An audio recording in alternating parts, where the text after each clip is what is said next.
हजमा मंगई छन रुपैया आगे दैया के दैया हजमा मंगई छन रुपैया आगे दैया के दैया।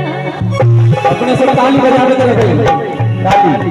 हजमा मंगई छन रुपैया अगर दैया हजमा मंगई रुपैया आगे दैया के दैया। हजमा मंगई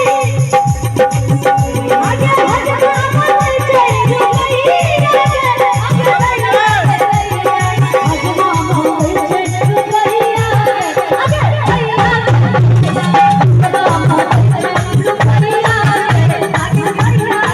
दैया।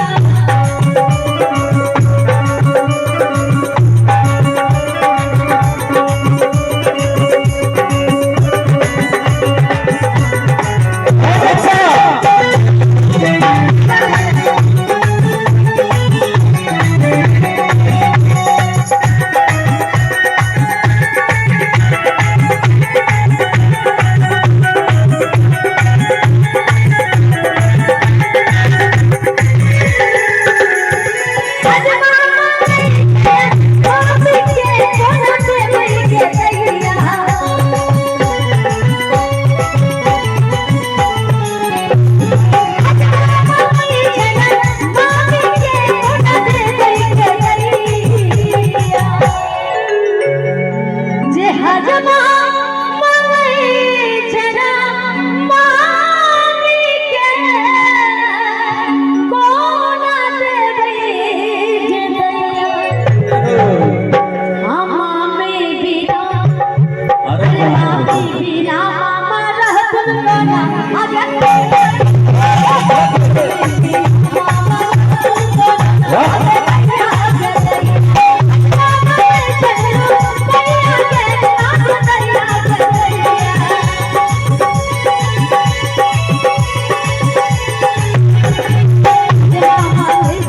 रुपैया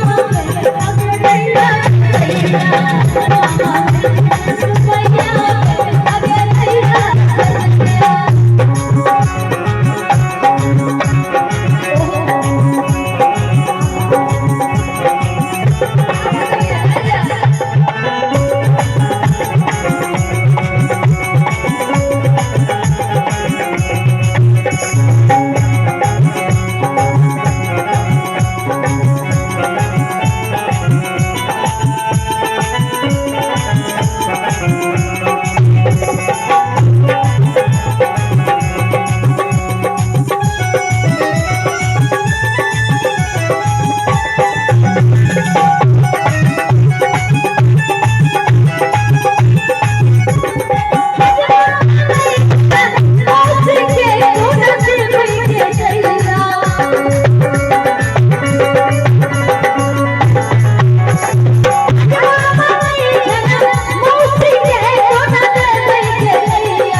मौसी है लेकिन से पता लगल है यहाँ अहाँ के तो खूब मालूम है कि मौसी आयल छथिन कि नहीं है हमरो नहीं पता मौसी लेकिन है बहुत लेकिन कत्ता अच्छा मुंडन में ट्रेन मौसी मम्मी के बाहर किधर जगह दियो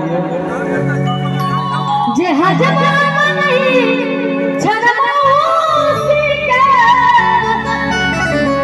अकोना देबे के मौसी के खर्चा उठल